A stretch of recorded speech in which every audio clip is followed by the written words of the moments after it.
Hello students, today we will start the last concept of wave optics, that is polarization of light. Actual में हम लोग meaning समझते हैं कि polarisation होता क्या है. अगर हम लोग साइंटिफिक वे से लें, इसको डिफाइन करें तो अलग तरीके से करेंगे, लेकिन पहले मीनिंग समझते हैं कि पोलराइजेशन है क्या एक्चुअल में. अगर मान लो हम लोगों ने किसी भी पर्सन को समझाना हो कि that what is polarization of light, तो पोलराइजेशन का मतलब होता है हमारे पास लाइट की इंटेंसिटी को कम करना. Intensity means brightness. So the phenomenon by which we can reduce the intensity of the light, that is known as a polarization of a light. ये तो हो गया हमारे पास सिंपल आइडियाज आ गया है कि पोलराइजेशन क्या हो गया, लाइट की इंटेंसिटी को कम करना, मीन्स ब्राइटनेस को कम करना. अब हमारे पास जो लाइट है, देखो हमने बात की थी स्टार्टिंग में, light is electromagnetic wave in which the electric and magnetic vectors, these are oscillating perpendicular to each other and perpendicular to the direction of propagation of the light. एक दूसरे के perpendicular ये क्या कर रहे हैं, oscillate कर रहे हैं, और perpendicular to the direction of propagation of the light. That's why light is of transverse nature, क्योंकि इसमें वाइब्रेशन कैसे आ गई, perpendicular to the direction of propagation of the light. That's why it is a transverse in nature. So polarization को चलने से पहले हमारे पास हम लोगों को समझना पड़ेगा कि पहले ये अनपोलराइज्ड लाइट होती क्या है. Unpolarized and polarized light. हमने क्या किया कि यहां पर पहले बात करते हैं हम लोग अनपोलराइज्ड लाइट की.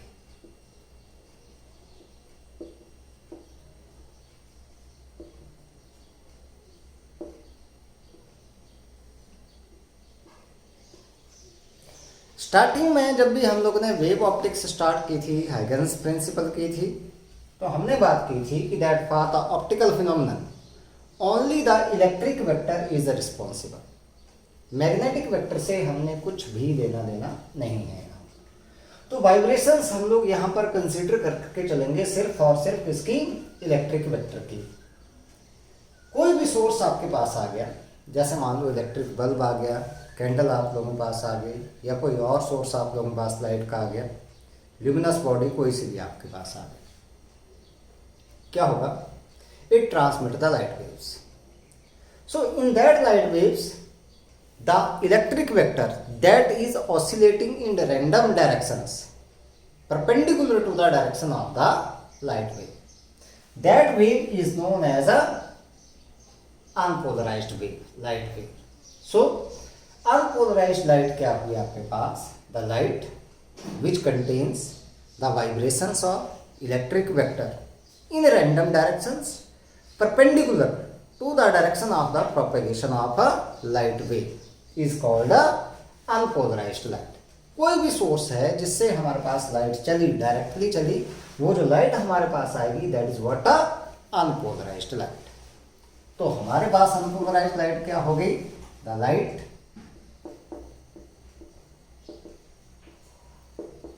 which contains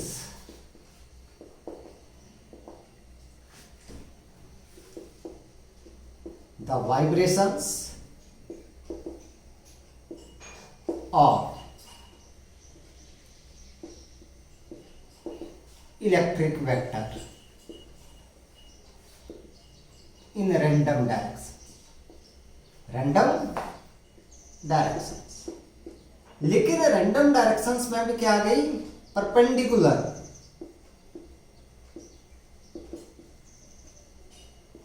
to the direction of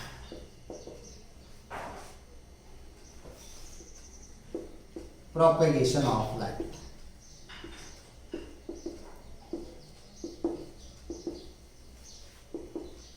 called unpolarized light.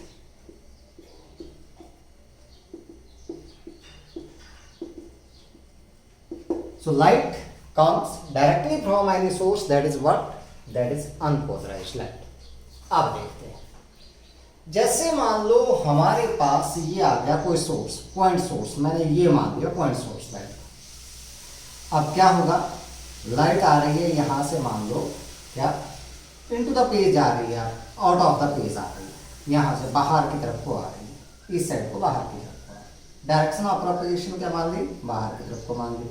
तो भाई लाइट की जो प्रोपगेशन, इलेक्ट्रिक वेक्टर की जो आपके पास क्या आएंगी, ऑसिलेशंस आएंगे आपके पास, वाइब्रेशंस आएंगी, ऑसिलेशंस जो आएंगे आपके पास वो क्या आएंगी, इस प्लेन के परपेंडिकुलर आएंगे, मतलब इसके डायरेक्शन ऑफ प्रोपगेशन के परपेंडिकुलर आएंगे। इसका मतलब इस प्लेन में आएंगी, पूरे प्लेन में आ जाएंगी, इस प्लेन में आ जाएंगे आपके पास, ये जो प्लेन है इसमें आ जाएंगे आपके पास।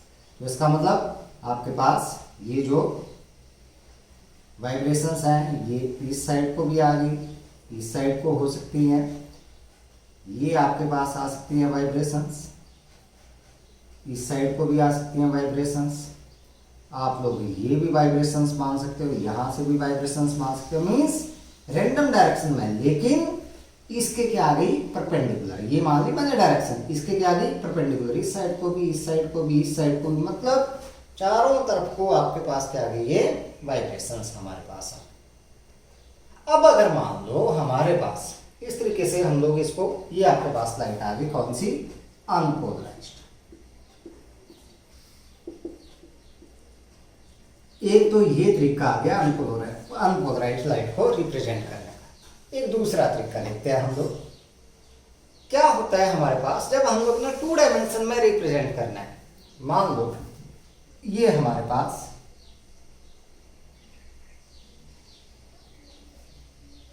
प्लेन है x, this one is y axis, this one is z axis. Light जो है वो प्रोपेगेट कर रही है मान लो x डायरेक्शन में, this is the direction of propagation of light. It means अब वाइब्रेशंस किस में आएंगी, perpendicular to the direction of the propagation of the light. अब या तो आएंगी किसमें, y एक्सिस के अलोंग, y एक्सिस के अलोंग आएंगी, तो या तो पॉजिटिव y एक्सिस के अलोंग या फिर नेगेटिव y एक्सिस के अलोंग, वो भी परपेंडिकुलर, इस तरीके से। ये तो हो गई एक प्लेन में। दूसरा आपके पास ये वाइब्रेशन जरूरी नहीं y प्लेन में हो, आपके पास y एक्सिस के अलोंग हो, किसमें, z एक्सिस के अलोंग भी आ सकती हैं, क्योंकि z एक्सिस भी तो क्या है, that is a perpendicular to x axis. तो हमारे पास वाइब्रेशंस जब z एक्सिस के अलोंग करनी है तो किससे रिप्रेजेंट कर दिया मैंने, ऐसे, मतलब ऐसे भी तो आ सकती हैं, यहाँ से इस तरीके से, ये बाहर को और ये अंदर, इस तरीके से। So this light that is a what, unpolarised light.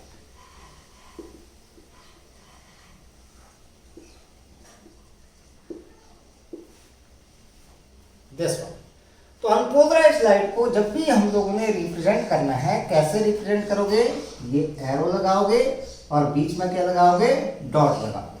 अगर ये आप लोगों ने एरो मिस कर दिए या आप लोगों ने डॉट मिस कर दी तो आप लोगों के पास लाइट हो गई फिर पोलराइज्ड। तो ये ध्यान रखना है, unpolarised light is represented by arrow and ये बीच में क्या लगानी है, आप लोगों ने डॉट्स लगानी है। इस तरीके से आप लोगों ने इसको रिप्रेजेंट करना है। This is what unpolarised light. ये पूछा जाता है एग्जाम में, that what is unpolarised light. अब बात करते हैं हमारे पास पोलराइज्ड लाइट और इसको पोलराइज कैसे करना है, फिर बात करेंगे पोलराइजेशन। पोलराइज्ड लाइट,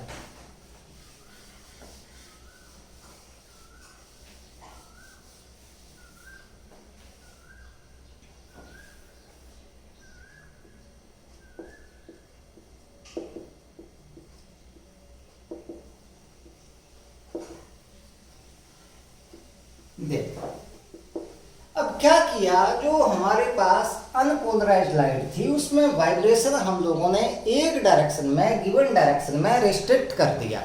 वाइब्रेशंस को क्या कर दिया, रिस्ट्रिक्ट कर दिया।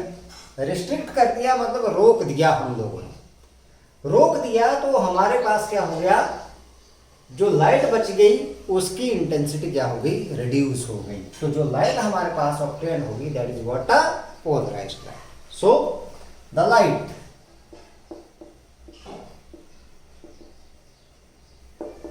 in which the vibrations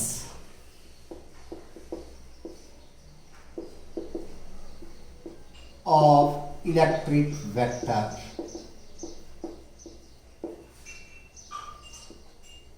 are restricted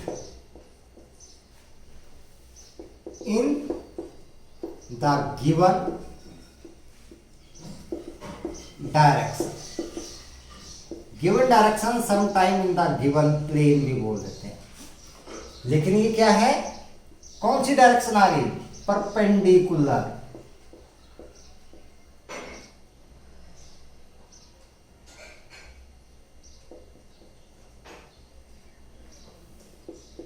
to the direction of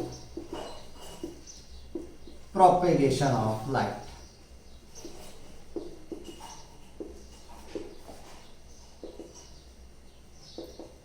is called polarized light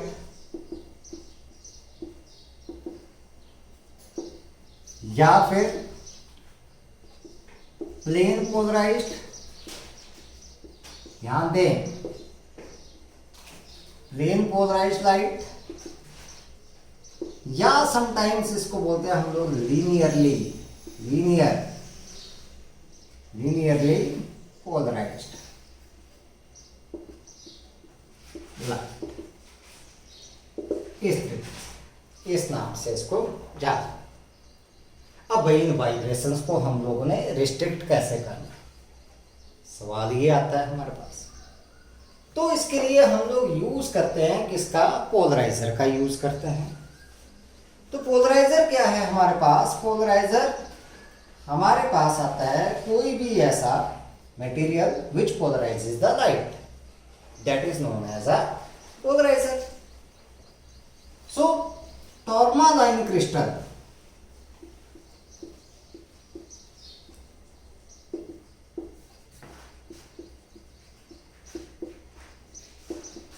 is the natural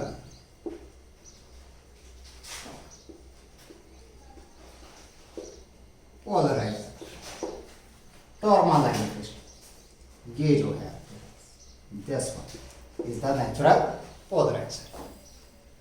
अब बाकी भी हमारे पास आते हैं, आर्टिफिशियल आते हैं। निकोल प्रिज्म आप लोगों के पास आ गया, क्यूनन आइडोसल्फेट से हमारे पास पोलराइजर बनते हैं। आजकल तो बहुत ज़्यादा जो है वो आर्टिफिशियल पोलराइजर जो है वो बनाए जा रहे हैं, वो बाद में पढ़ेंगे हम लोग, पहले हम लोग इसी से रिलेटेड बात करते हैं।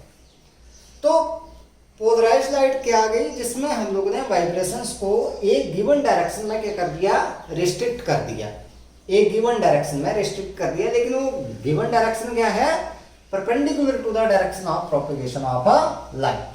तो उसको बोल दिया हम लोगों ने कौन सी लाइट है, पोलराइज्ड लाइट, और प्लेन पोलराइज्ड लाइट और लीनियरली पोलराइज्ड लाइट। ठीक है, अब देखते हैं हम लोग कि इसमें कैसे हो। जब हमारे पास कोई भी टॉर्मालाइन क्रिस्टल है which is cut with its face parallel to its crystallographic axis, ये हम लोगों ने ले लिया को टॉर्मालाइन क्रिस्टल। समझेंगे इसको पहले।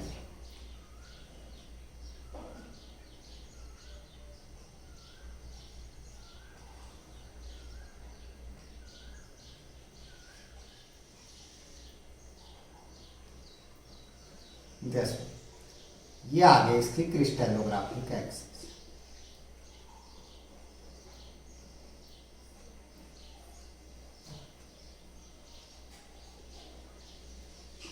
ये मैंने क्रिस्टल, दिस इज टॉर्मालाइन क्रिस्टल।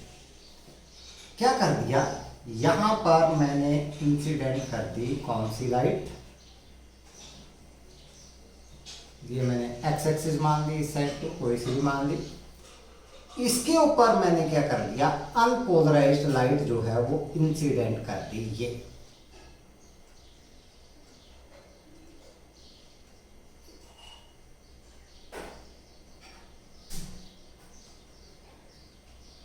ध्यान से देखो, this is which one, that is unpolarised.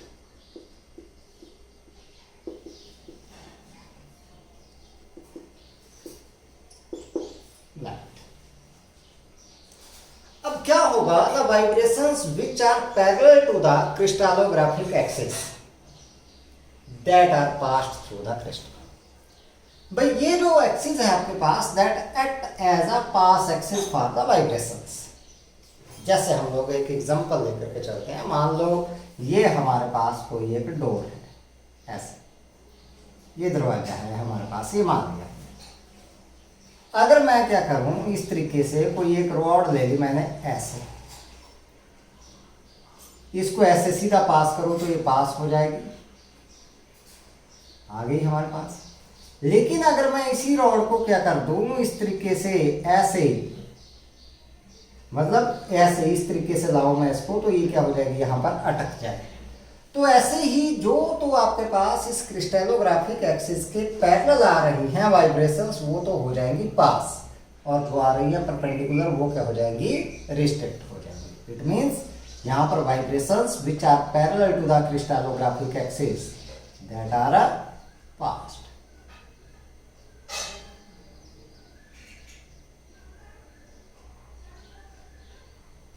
ये हो गई पास। और जो वाइब्रेशंस कैसे थी, परपेंडिकुलर, दैट आर रिस्ट्रिक्टेड और absorbed by this tourmaline crystal. इससे क्या हो गई, ये रिस्ट्रिक्ट हो। इट मींस ये जो लाइट हमारे पास यहां पर बची, कौन सी, इसमें वाइब्रेशंस देखो क्या हो गई, these vibrations are restricted in the given direction perpendicular to the direction of propagation of light। Light तो जा रही थी इस डायरेक्शन में, उसके परपेंडिकुलर डायरेक्शन में क्या कर दी, रिस्ट्रिक्ट कर दी हम। तो हमारे पास एक प्लेन तो बन गया ये,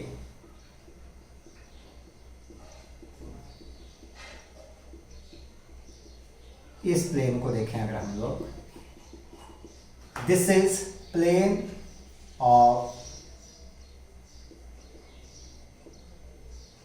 वाइब्रेशन। भाई इस प्लेन में क्या आ रही है, वाइब्रेशन आ रही है हमारे पास।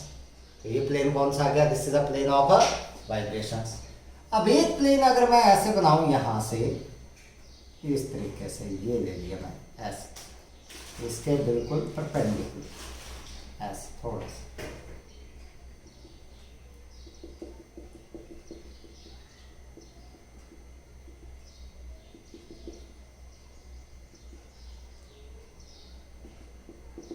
अब इसमें कोई वाइब्रेशंस नहीं है, इस प्लेन में इसके परपेंडिकुलर आ गई। तो this is known as a plane of polarisation.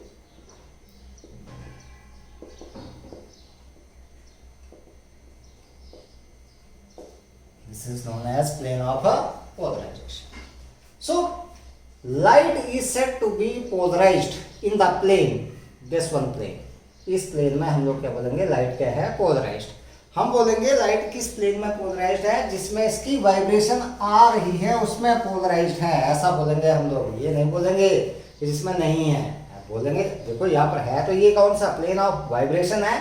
लेकिन अगर बोलेंगे कि भाई किसमें लाइट जो है पोलराइज्ड है, तो इसी प्लेन में पोलराइज्ड है, क्योंकि जिसमें लाइट की वाइब्रेशन दिखेंगी उसी में है, तो भाई उसी में वाइब्रेशन, तो इसी में लाइट क्या है, पोलराइज्ड है। और this is a plane of polarization, जिसमें कोई भी वाइब्रेशन आपके पास नहीं आ रही है, that is known as a plane of polarization. तो कुल मिलाकर के हमारे पास पोलराइजेशन क्या हुआ, polarization of light, it is the phenomenon of restriction of vibration of electric vector of light. कह दिया हम लोगों ने, phenomenon of restriction of a electric vector of light in the given direction perpendicular to the direction of the propagation of the light. उस phenomenon को क्या बोल दिया हम लोगों ने, that is known as a polarization of a light. तो अब हम लोग डिफाइन करेंगे कि पोलराइजेशन क्या है। ये लाइट कौन सी आई थी बेटा, this light is polarized light. जैसे वाइब्रेशन कम होंगी वैसे ही इंटेंसिटी क्या हो जाएगी, हमारे पास कम हो जाएगी। इसका मतलब पोलराइजेशन में लाइट की इंटेंसिटी क्या होगी आपके पास, कम। जैसे इलेक्ट्रिक वेक्टर कम हुआ मतलब इंटेंसिटी क्या हुई, कम। तो हमारे पास यहां पर पोलराइजेशन को अब हम लोग डिफाइन करेंगे कि पोलराइजेशन हुआ क्या। So polarization of light,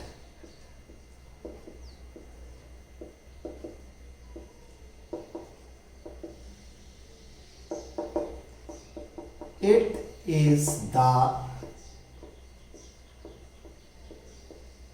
phenomenon of restricting the vibrations of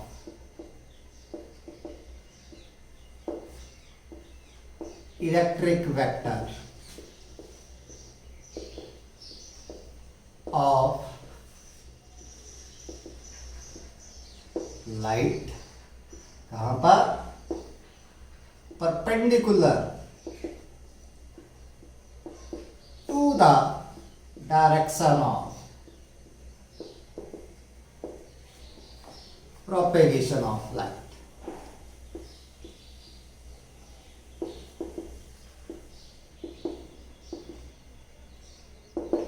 उस फिनोमेनन को क्या बोल दिया हम लोगों ने, that is known as a polarization of a light. तो पोलराइजेशन में कुल मिलाकर के क्या होगा आपके पास, लाइट की इंटेंसिटी जो है वो कम, ठीक है। और वाइब्रेशंस क्या हुई, रिस्ट्रिक्ट हुई। कौन सी डायरेक्शन में रिस्ट्रिक्ट हुई, perpendicular to the direction of propagation of the light. देखो वाइब्रेशंस कभी भी उस डायरेक्शन में नहीं आएंगी जिस डायरेक्शन में लाइट ट्रैवल कर रही है, क्योंकि लाइट कैसी है आपके पास, है ट्रांसवर्स है ना नेचर, तो उस डायरेक्शन में तो है ही नहीं। कैसे हैं, परपेंडिकुलर ही है। तो परपेंडिकुलर किसी भी डायरेक्शन में आ सकते हैं आपके पास। तो एक डायरेक्शन में क्या कर दिया हम लोगों ने, रिस्ट्रिक्ट कर दिया। जैसे ही रिस्ट्रिक्ट हो गई तो हमारे पास लाइट क्या हो गई, पोलराइज्ड लाइट, ठीक है। अब बात करते हैं हम लोग यहाँ पर बहुत ही इंपॉर्टेंट, यहाँ पर कंसेप्ट आता है experimental demonstration of polarization of light and transverse nature of light. कई बार एग्जाम में पूछा जाता है।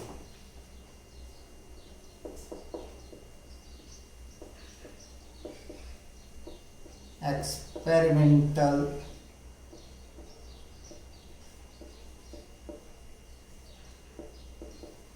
डेमोन्स्ट्रेशन ऑफ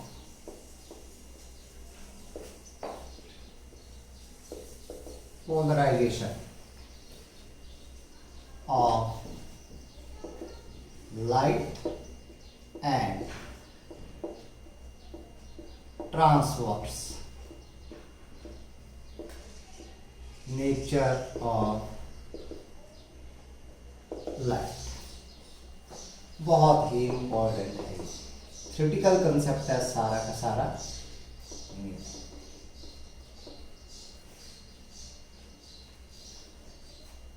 अगर हम लोग क्या करें, एक पोलराइजर से एक टॉर्मालाइन क्रिस्टल ले लिया हम लोगों ने, पोलराइजर है हमारे पास, पोलराइड भी इसको बोलते हैं हम लोग। उसमें से लाइट को पास करें तो इंटेंसिटी क्या है, कम होती है, लेकिन नेक्ड आई से हम लोग उसको डिफ्रेंशिएट नहीं कर पाते हैं कि कितनी कम है। तो इसलिए हम लोग यहाँ पर क्या करते हैं, दो क्रिस्टल का यूज करते हैं इस एक्सपेरिमेंट, ठीक है। तो हम लोगों ने क्या किया, यहाँ पर दो टॉर्मालाइन क्रिस्टल ले लिए, कंसीडर टू टॉर्मालाइन क्रिस्टल।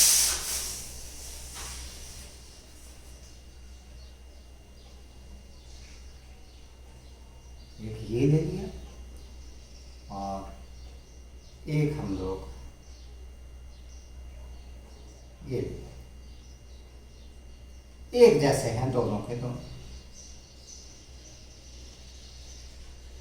एक का नाम दे दिया T1, दूसरे का नाम दे दिया T2, ठीक है। इस तरीके से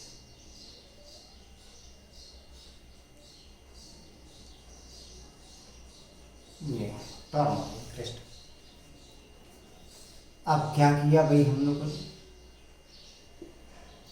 मान लो इनकी जो पास एक्सिस है, पास एक्सिस ये है हमारे पास, पास एक्सिस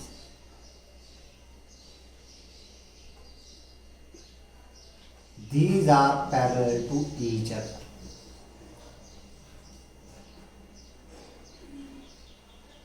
कोएक्सियली रख दिया इनको।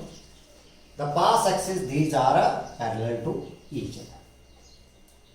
पहला वाला जो क्रिस्टल है इसको बोलेंगे पोलराइजर,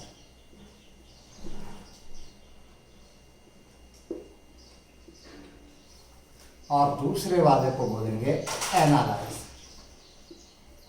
है एक ही आपके पास ही, दोनों टॉर्मलाइन क्रिस्टल ही है, लेकिन एक का नाम दे दिया पोलराइजर और दूसरे का नाम क्या दे दिया हम लोगों ने, एनालाइजर नाम दे दिया। ठीक है, अब क्या किया हम लोगों ने, यहां से मोनोक्रोमेटिक लाइट जो है वो पास करती, unpolarised.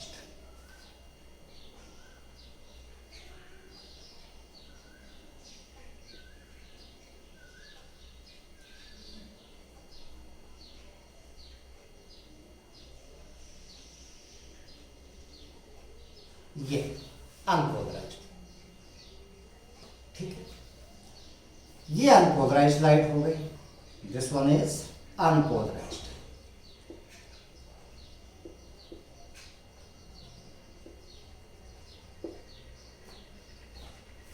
What happens that when the light that passes through the polarizer से पास हुई, these vibrations are parallel to the pass axis of T1। कौन सी वाइब्रेशंस, ये वाली जो एरो से रिप्रेजेंट की है मैंने, तो यहाँ पर आपके पास से ये वाइब्रेशंस आ गई, तो we get plane polarized light.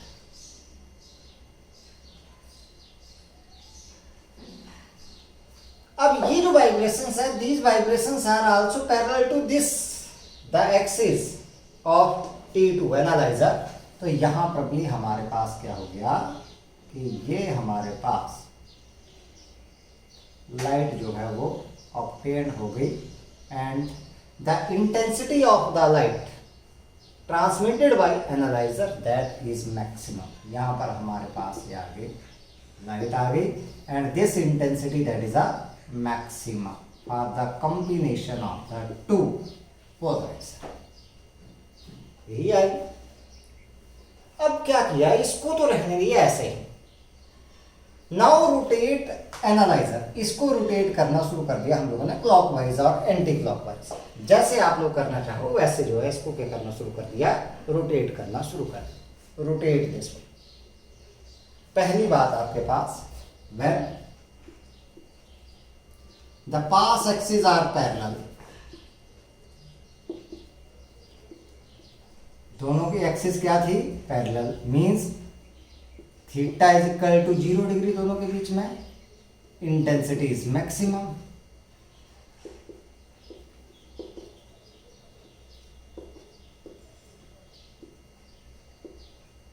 Maximum आ गए ये ट्रांसमिटेड बाय द एनालाइजर। लेकिन जैसे जैसे हमने क्या किया, इसको रोटेट करना शुरू कर दिया, इसको ऐसे ही रखा, what happens that the angle between the pass axis of the analyzer and polarizer that changes, and it is found that the intensity of the light transmitted by the analyzer that decreases। क्या हो जाएगी आपके पास, decrease हो जाएगी। अब आपके पास एक case आता है जब आपके पास, मैं एक और यहाँ पर डायग्राम बना रहा हूँ, यहाँ जैसे ये फिर से मैंने बना लिया एक,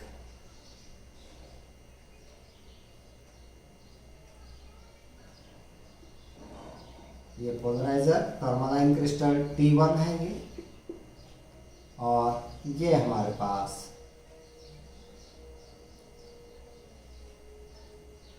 T2।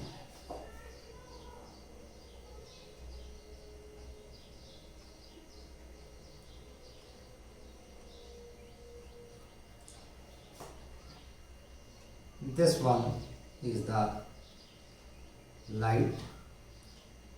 चलो देखते हैं अब क्या हुआ। रोटेट करते करते यहाँ पर ये टर्मलाइन क्रिस्टल T2 था जिसको हम लोगों ने एनालाइजर बोला, इनके जो पास एक्सिस है उनके बीच का एंगल आपके पास आ गया 90 डिग्री।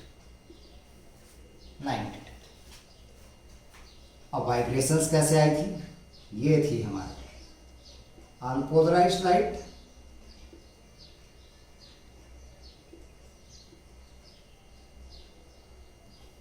यहां पर वाइब्रेशंस थी ये,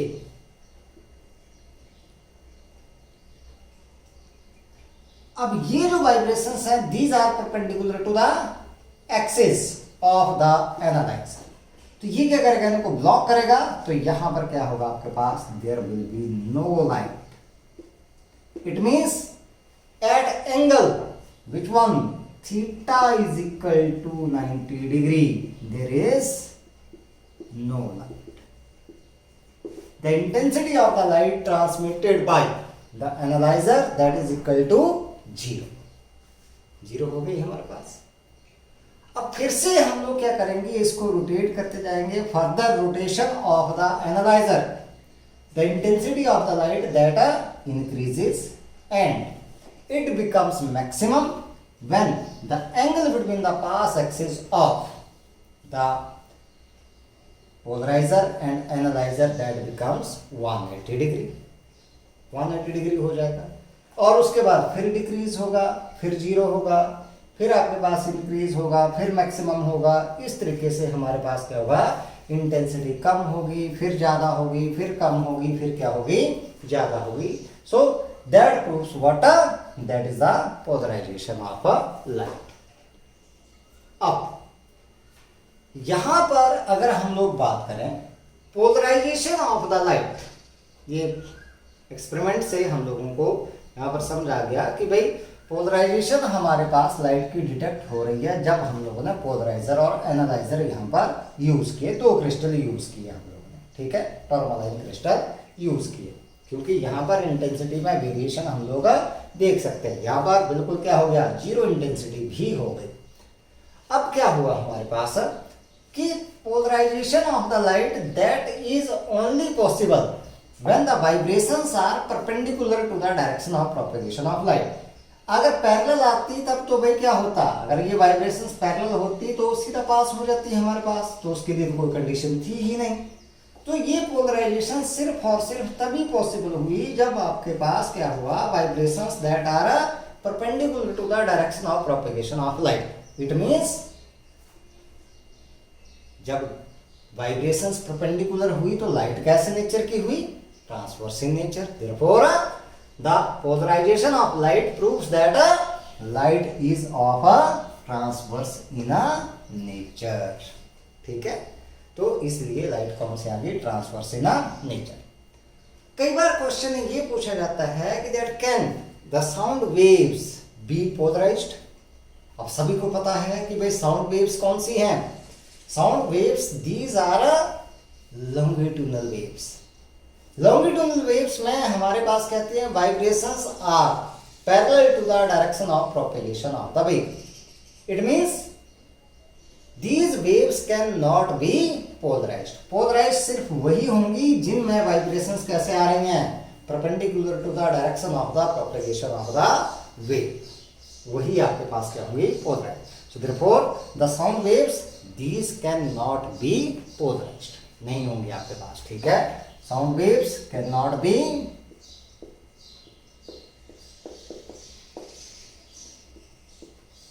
polarized, नहीं हो सकता। अब यहां से इंटेंसिटी की वेरिएशन देखते हैं हम लोग किसके साथ, एंगल के साथ। इस एंगल के साथ देखते हैं, थीटा के साथ। ये भी पूछी जाती है वेरिएशन, बाद में लॉ ऑफ मेलस के साथ भी देखेंगे हम लोग इसको। तो देखते हैं हम लोग थोड़ा सा लॉ ऑफ मेलस हम लोग करेंगे, यहीं से करेंगे, पोलराइजर और एनालाइजर से ही करेंगे हम लोग उसको भी, इसलिए मैं हटा नहीं रहा। Intensity of the light, variation of intensity of light transmitted by the analyser. यहां पर मैंने ले ली इंटेंसिटी, इस साइड को ले लिया angle theta. When the angle is 0 degree the intensity is maximum, ये मैंने मान दी, यहां मैक्सिमम मान दी मैंने I. As the angle that reaches 90 degree it becomes 0, और जैसे ही ये कितना आ गया, 180 डिग्री आ गया, इट बिकम्स मैक्सिमम। फिर से कितने आ गए, मैक्स। तो ये कितना हो गया, 90 डिग्री, और ये कितना आ गया, 1। This is the variation of a intensity of the light in case of the polarization of a light. तो ये हो गई हमारे पास एक्सपेरिमेंटल डेमोन्स्ट्रेशन। बात करते हैं हम लोग लॉ ऑफ मेलस। इससे रिलेटेड हमारे पास क्वेश्चंस आते हैं, बहुत सारे क्वेश्चंस यहाँ से पूछे जाते हैं, तो उसकी बात करते हैं हम लोग। लॉ ऑफ मेलस क्या बोलता है ये?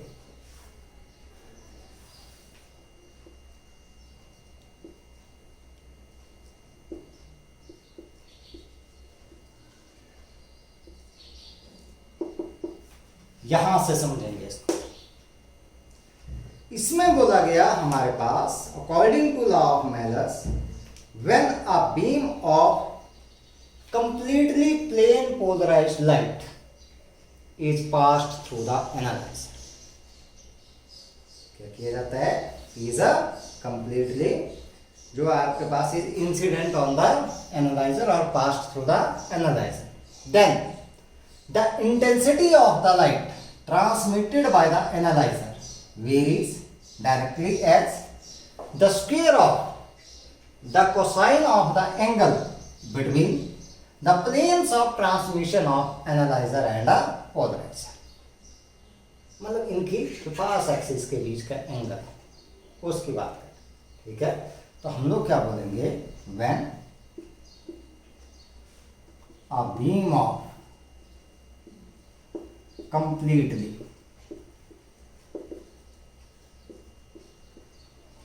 plane polarized light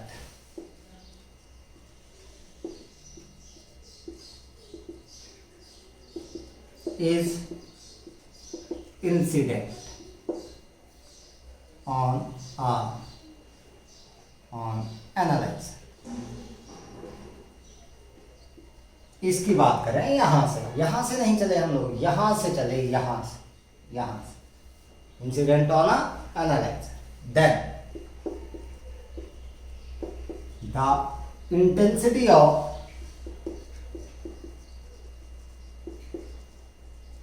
light transmitted by analyzer varies directly as square of cosine of angle।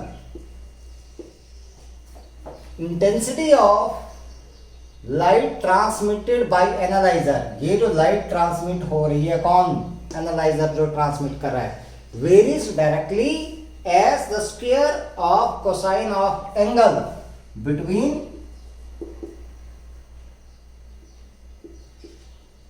The planes of transmission of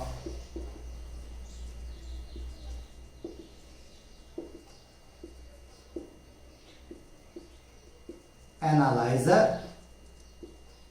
and polarizer। It means यहां पर जो इंटेंसिटी है, मैं उसको अगर I मान लूं, इसको I0 मान लो, तो ये जो इंटेंसिटी है I, दैट वेरीज डायरेक्टली, इन दोनों के बीच का एंगल मैं मान लूं थीटा, मान लो ये पैरेलल नहीं है, कोई एंगल थीटा बन रहा है इनकी पास एक्सिस के बीच का, then I varies directly as cos square theta। तो मैं लिख सकता हूँ I is equal to I0 cos square theta, क्योंकि ये तो कांस्टेंट थी पहले, तो इसके बराबर आपके पास ये आएगा। इस तरीके से हम लोग काम करें, जो इंसिडेंट हुई वो, और साथ में cos square angle between the planes of transmission of analyser and polarizer, वो देखना है हम लोग। अब इसका देंगे प्रूफ कोई नहीं पूछता है, लेकिन फिर भी देंगे हम लोग। यहाँ पर एक प्रूफ लेकर के चलते हैं इसका। मान लो हमारे पास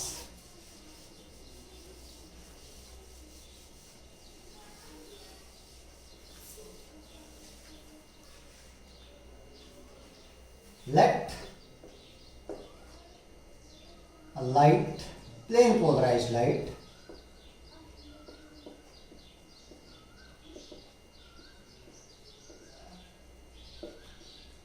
of intensity I naught and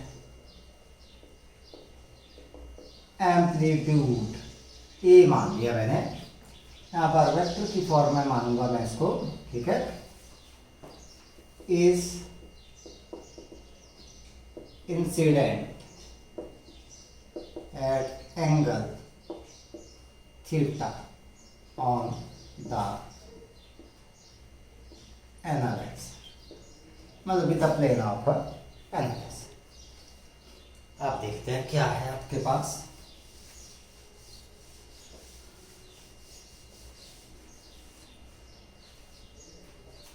ये हमारे पास आ गया एम्पलीट्यूड ए मान लिया हम लोगों ने यहाँ पर, और कितने एंगल के ऊपर, थीटा एंगल के ऊपर। मान लो यहाँ जैसे ये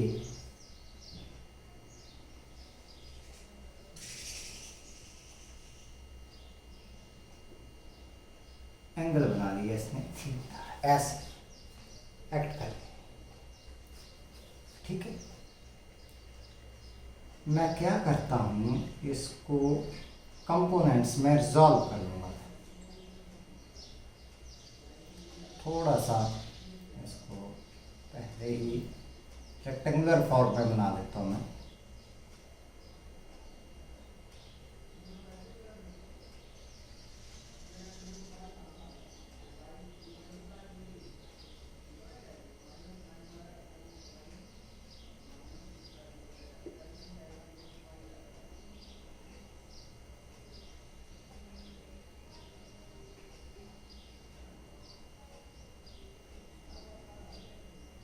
इस तरीके से थोड़ा सा ऐसे,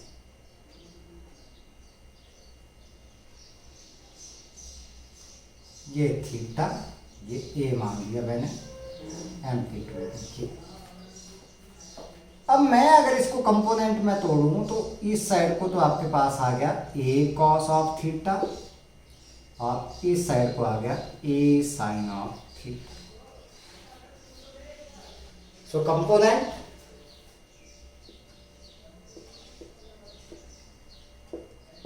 of A are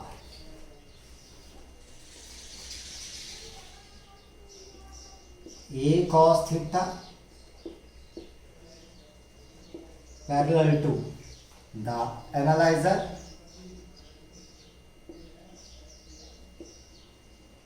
एक्सिस जो थी आपके पास, and A sine theta perpendicular to the analyzer, ये परपेंडिकुलर। अब ये तो ब्लॉक हो जाएगा, पास कौन सा होगा, जो पैरेलल है आपके पास। Therefore intensity of transmitted light,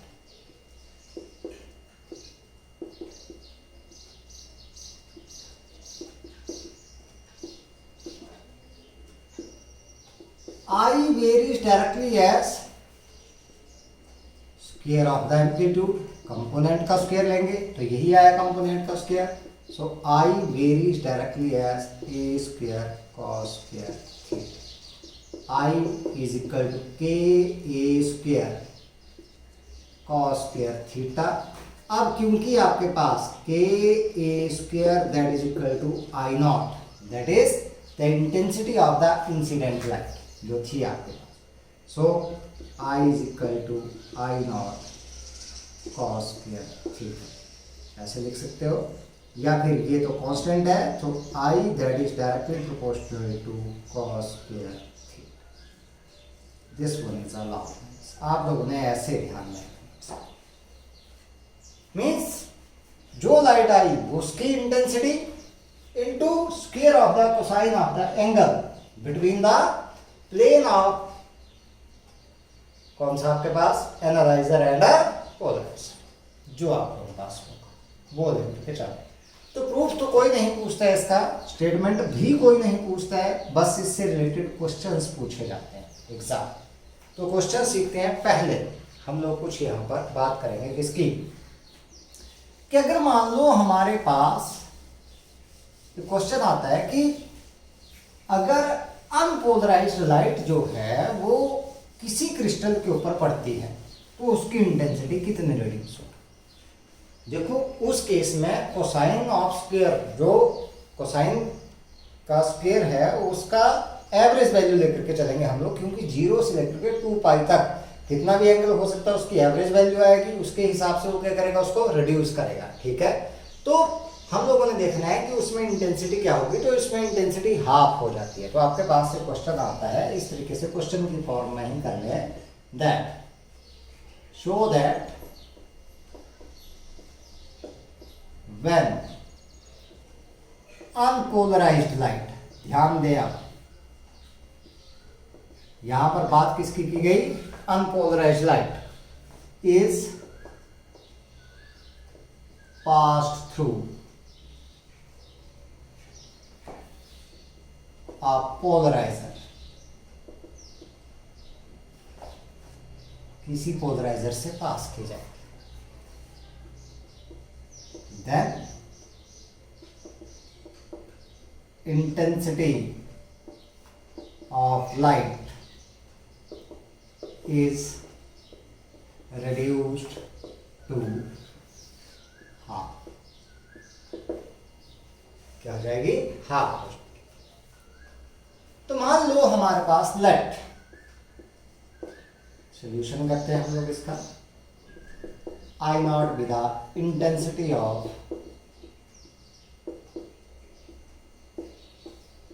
unpolarised light, जो हम लोगों ने इंसिडेंट, ठीक है, according to law of Malus, intensity of transmitted light that is equal to I naught cos square theta, लेकिन इसकी लेनी है अब कौन सी वैल्यू, एवरेज, क्योंकि यहां पर हमारे पास क्या है, एंगल जो है गिवन नहीं है, कोई सा भी एंगल आ सकता है, कहां से, एवरेज वैल्यू लेकर के चलेंगे, तो हम लोगों ने इसकी निकालनी है एवरेज वैल्यू, एवरेज वैल्यू, तो cos स्क्वायर थीटा की एवरेज वैल्यू निकालेंगे भाई। मैथमेटिक्स वाले सारे जानते होंगे।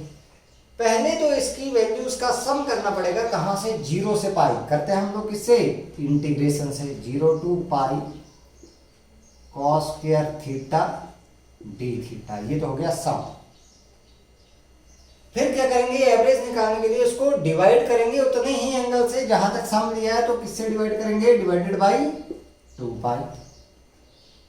अब cos स्क्वायर थीटा की इंटीग्रेशन ऐसे नहीं होगी, किसमें, फार्मूला लगाना पड़ेगा हम लोगों को, 0 से 2 pi 1 plus cos of 2 theta upon 2 into D, ये फार्मूला है cos square theta, that is 1 plus cos of 2 theta upon 2, so that is 1 upon 2 pi into 2, ये 2 मैंने बाहर ले लिया, यहाँ से 0 से 2 pi 1 plus cos of 2 theta into D, so ये हो गया 1 अपॉन 4 पाई, यहां पर मैं इंटीग्रेशन करूं 1 की थीटा प्लस कॉस थीटा की, सभी को पता क्या आती है, sine 2 theta upon integration of 2 theta, that is equal to theta, sorry 2 theta with respect to this one, that is 2, 0 से 2 वैल्यू रख दे अब हम लोग। So this is equal to 1 upon 4 pi, upper limit रखेंगे पहले 2 pi plus sine of 4 pi upon 2 minus 0 plus sine of 0 upon 2, so 1 upon 4 pi into 2 pi plus sin of 4 pi 0 minus 0, this is also 0, sin 0 पर 0, तो बच गया 1 upon 4 pi into 2 pi, that is equal to 1 upon 2, तो cos square theta की average value आपके पास आ गई 1/2। Therefore from equation 1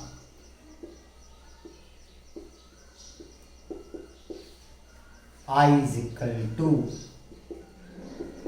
I naught into 1/2, so I is equal to I naught upon 2.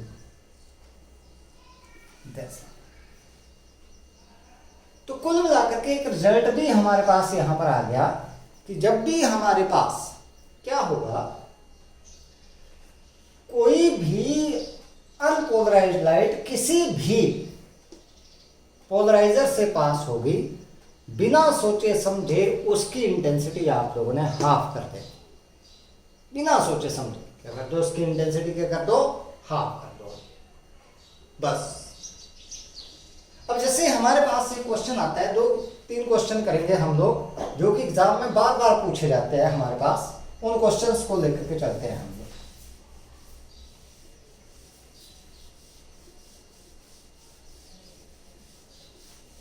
देखते हैं कैसे कि ये क्वेश्चन बहुत ही इंपॉर्टेंट है।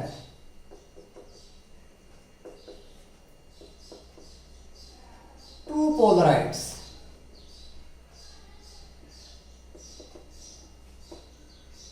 P1 and P2 are placed crossed. Crossed बोला जाए या फिर आपके पास with pass axis perpendicular to each other.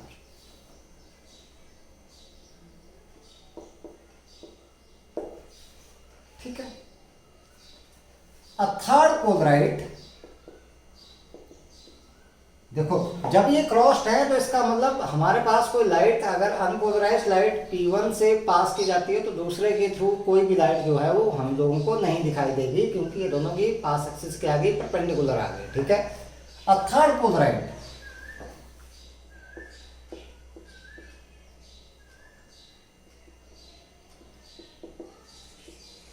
P3 is placed in between P1 and P2 at angle theta with pass axis of P1 की पास axis. ठीक है। If I naught be the intensity of light, intensity of unpolarized light है आपके पास, light incident on P1, then find the angle theta for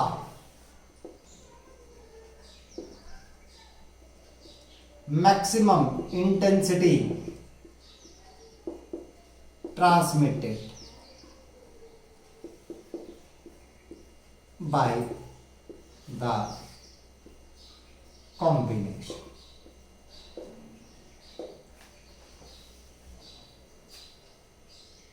Also find the maximum intensity.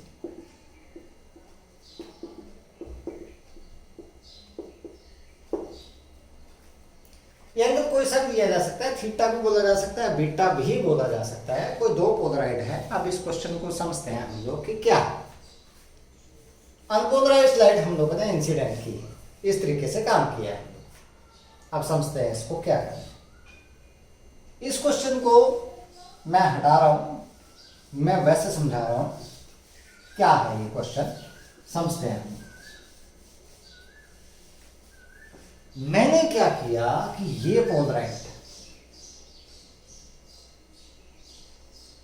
एक है,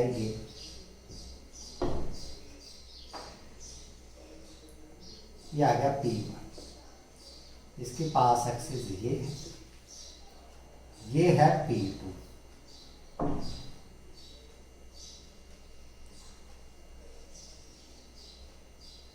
इसके पास axis ये है, ऐसे परपेंडिकुलर आ गए दोनों,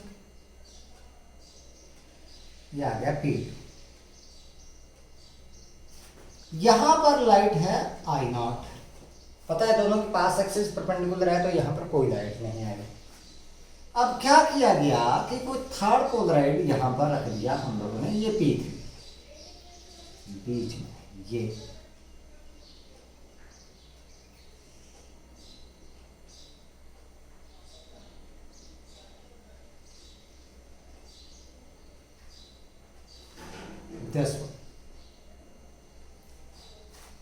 जो कि पहले की एक्सिस है पास एक्सिस, उसके साथ एंगल ऐसे बना रहा है, कितना थीटा एंगल बना रहा है ऐसे। ये लाइट चली आपके पास, इस तरीके से जाएगी आपके पास, ठीक है, ऐसे जा रही है। तो इस एक्सिस के साथ इसने कितना एंगल बना दिया, ये एंगल जो है, ये यहाँ पर एंगल इसने इसकी एक्सिस के साथ कितना एंगल बन गया, ये एंगल बन गया इसके साथ थीटा, ठीक है। इसके साथ थीटा बना रहा है तो ये लाइट जो ट्रांसमिट करेगा तो इसके साथ एंगल बनाएगा, ये कितना 90 डिग्री माइनस थीटा। ये जो एक्सिस है भाई इसके साथ कितना बना रही है, दैट इज थीटा, तो उसके साथ बना रही थी तो इसके साथ कितना बन जाएगा, that is 90 degree minus theta. ये यहाँ पर ऐसे बन रही थी आपके पास, तो इसकी एक्सिस के साथ ये जब बनाएगा तो ये आपके पास कितना रहेगा, that is 90 degree minus theta, ठीक है। ये बात एक के साथ थीटा बना रहा है तो दूसरे के साथ कितना बनाएगा, 90 डिग्री माइनस थीटा बनाएगा हमेशा, ये का जब ये दोनों के आगे परपेंडिकुलर, एक के साथ थीटा दूसरे के साथ 90 डिग्री माइनस थीटा। मान लो यहां पर जो लाइट है वो I1, यहां पर इंटेंसिटी I2 और यहां पर कितने आ गई I3 आपके पास, ठीक है।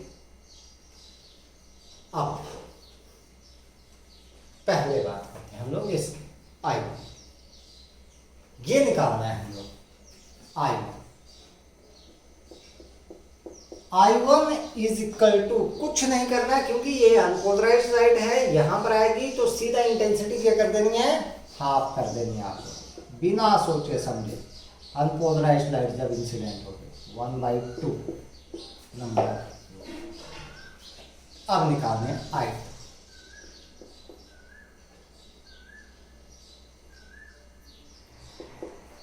I2 के लिए इसके ऊपर लाइट इंसिडेंट कौन सी हुई, पोलराइज्ड लाइट आई, कौन सी I1 आई, ये वाली आई आपके पास I1 into cos square, angle कौन सा आ रहा है, थीटा, एंगल कौन सा आ रहा है, theta. It means I2 that is equal to I1 किसके बराबर है बेटा, I0/2, और ये हो गया कॉस स्क्वायर थीटा, ये बिट नंबर हो गया। अब I3 निकालेंगे, जो लास्ट वाली है, ये जो यहां पर आई कॉम्बिनेशन से जो निकलेगी लाइट यहां पर आई लास्ट। I3 के लिए यहां से जो इंसिडेंट हुई इस पोलराइड के लिए वो है I2, तो क्या हो गई I2 cos स्क्वायर, एंगल कितना बन रहा है 90 degree minus theta. So I3 that is equal to I2 cos 90 degree minus theta sine theta, तो ये हो गया sign square theta. I3 I2 की वैल्यू रख दो, I2 की वैल्यू थी I0/2 cos स्क्वायर थीटा और ये साइन स्क्वायर थीटा। मैंने क्या कर दिया, इसको ऐसे लिख दिया I0/2 sine square theta cos square theta. थोड़ा सा मैं इसको मॉडिफाई करूंगा, I3 that is equal to I0/2 sine theta cos theta का स्क्वायर, 2 से मल्टीप्लाई कर दिया, 2 से ही डिवाइड कर दिया। ये तो हो गया 2 2 जा 4, तो I3 is equal to I0/2 into 4, ये 2 2 जा 4। इनसाइड बच गया मेरे पास 2 साइन थीटा कॉस थीटा का square. 2 sign A cos A sign 2a, ये फार्मूला आता है, तो आपके पास क्या आ गया, I0/8 साइन ऑफ 2 थीटा का स्क्वायर। ये आ गया फार्मूला। अब for maximum intensity,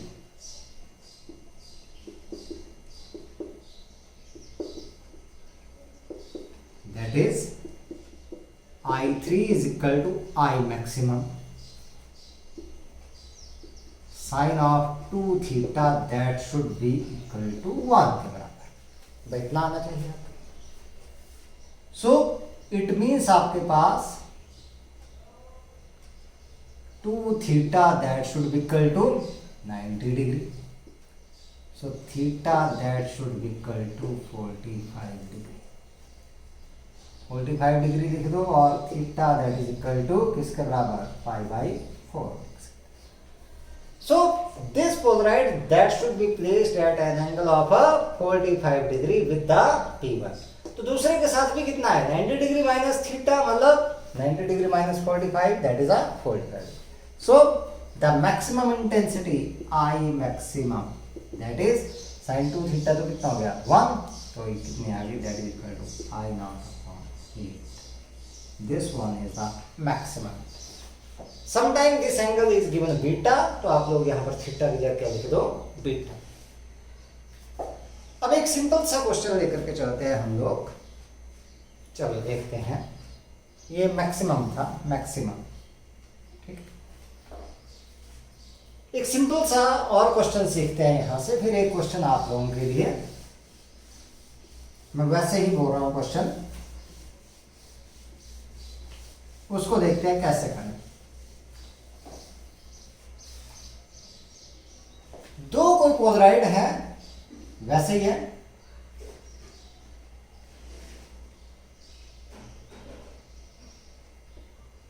P1 P2, these are placed crossed मतलब with their path axis perpendicular to each other। एक की ऐसे है और दूसरे की आपके पास ऐसे। A third Polaroid P3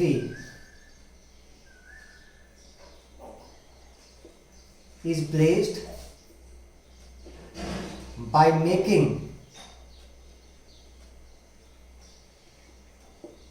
an angle of 30 degree,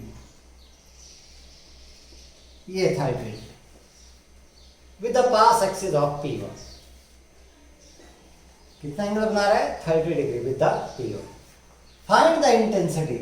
If I0 is the intensity of unpolarized light transmitted by P1, oh sorry, incident on P1, then find the intensity I1, I2 and I3। ये है find, समझ गए? देखते हैं, find out करते हैं इसको। देखो ये दो क्रॉस थे, जब ये नहीं था तो यहाँ पर इंटेंसिटी 0 थी, लेकिन जैसे इसको लगा दिया बीच में तो यहाँ पर कुछ ना कुछ इंटेंसिटी आएगी। अब वैसे नहीं करना है जैसे हम लोग चले थे, बहुत सिंपल सा क्वेश्चन आता है ये, कई बार 2 नंबर में क्वेश्चन पूछ लिया जाता है, बहुत ही सिंपल सा पूछा जाता है ये। अब देखते हैं कैसे, कंडीशंस को समझना है हम लोगों ने। हमारे पास पहले निकालेंगे I1 that is equal to, क्या करेंगे सीधा, भाई कोई है नहीं पोलराइज्ड लाइट, अनपोलराइज्ड है तो क्या करेंगे, इंटेंसिटी हाफ कर देंगे। अब थीटा कितना है 30 degree, so as theta is equal to 30 degree, so I2 that is equal to I1 cos square theta, so I1 कितना है I0 by 2 cos square 30 degree, I2 is equal to I0 by 2 cos 30 degree and root 3 by 2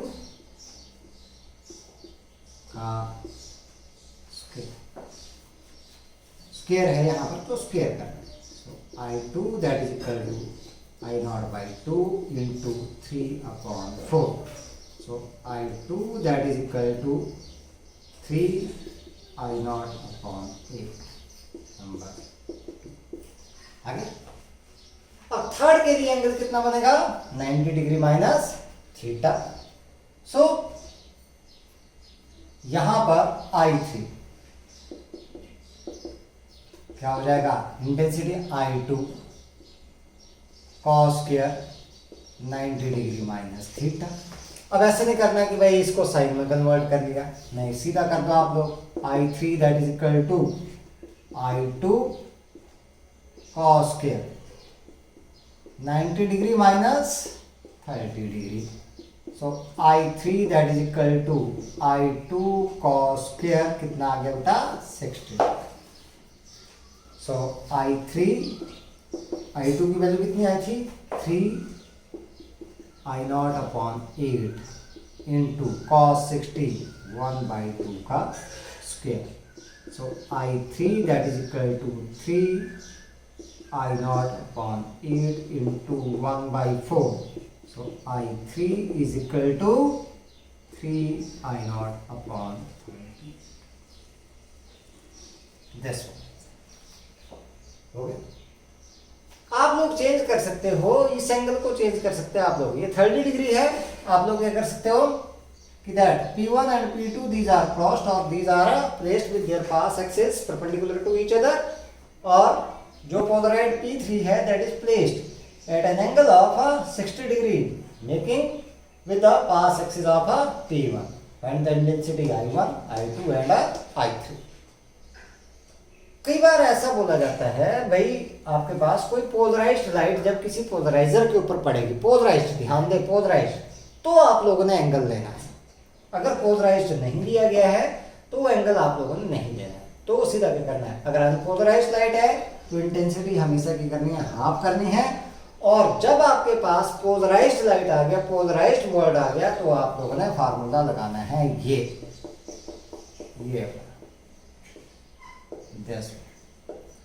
formula आप लोग लगाओगे, जो भी intensity आएगी वो formula आप लोगों ने यहाँ पर यूज करना, ठीक है।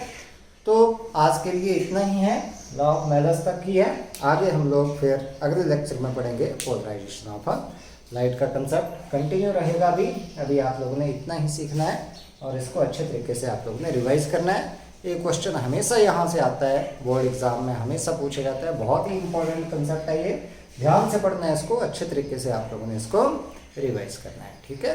Thank you and have a nice day, okay, see you.